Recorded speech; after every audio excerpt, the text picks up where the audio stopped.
ఈరోజు మనం ఈ వీడియోలో వినాయకునికి ఎదురుగా గుంజీలు ఎందుకు తీస్తారు అనే విషయం గురించి తెలుసుకుందాం. విఘ్నేశ్వరుడి బాలుడు మనస్తత్వం. అటుకులు, బెల్లం, చెరకు, గుంజీళ్ళు, కుడుములు వంటి చిన్న చిన్న విషయాలకి సంతోషపడిపోతూ ఉంటారు. వినాయకుని ఎదుట గుంజీళ్ళు తీయాలని పెద్దలు చెప్తారు. ఎందుకంటే అలా గుంజీళ్ళు తీయడం వలన స్వామికి సంతోషం కలుగుతుందట. అలా సంతోషంతో మన కోరికలను త్వరగా తీర్చుతారని ప్రతీతి. ఈ గుంజీళ్ళు వెనక ఒక పురాణ కథ ఉంది. అదేమిటో తెలుసుకుందాం. ఒకనాడు శ్రీ మహావిష్ణువు గణపతికి అనేక బహుమతులు తీసుకువచ్చి ఇచ్చారట. అవన్నీ చూపిస్తూ తన సుదర్శన చక్రాన్ని పక్కన పెట్టారట. విఘ్నేశ్వరుడు ఆ సుదర్శన చక్రాన్ని తొండంతో తీసుకుని చటుక్కున మృంగేశాడు. కాసేపటికి శ్రీ మహావిష్ణువు సుదర్శన చక్రం ఏది అని అడిగితే, ఇంకెక్కడిది, నేను మృంగేశాను అని సెలవిచ్చారు స్వామి.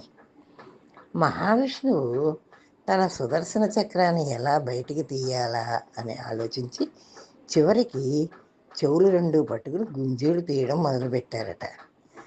అది చూసి గణపతికి ఆనందం వేసి బిగ్గరగా నవ్వడం మొదలుపెట్టారు. ఈ నవ్వడంలో సుదర్శన చక్రం బయటకు వచ్చింది. అలా మొదట గుంజీళ్ళు గణపతికి సమర్పించింది శ్రీ మహావిష్ణువే. వినాయకుని ముందు గుంజీలు తీయడం వెనుక ఉన్న ఆరోగ్య ఆధ్యాత్మిక రహస్యం తెలుసుకుందాం.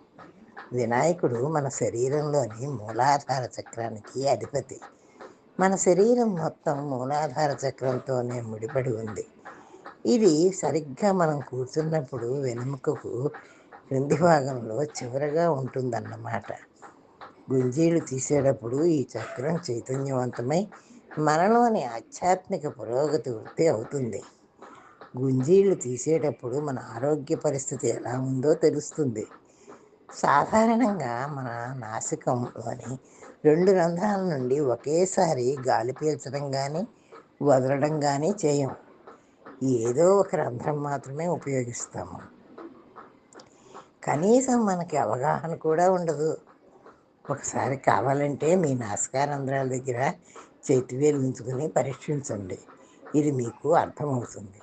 అయితే ఈ గుంజీళ్ళు తీసిన తర్వాత నాసికలోని 2 రంధ్రాలు మన శ్వాసక్రియకు ఉపయోగపడడం మనం గమనించవచ్చు. అందుకే గుంజీళ్ళు తీయడం అనేది ఒక రకంగా ప్రాణాయామ శక్తిని పొందటానికి మరియు ఆధ్యాత్మిక ప్రగతికి దోహదం చేస్తుంది అని చెప్పడంలో ఎలాంటి సందేహం లేదు. ఇదండి ఈరోజు ఈ వీడియోలో నేను చెప్పింది. మీకు కనుక నచ్చినట్లయితే లైక్ చేయండి, షేర్ చేయండి, సబ్స్క్రైబ్ చేయండి.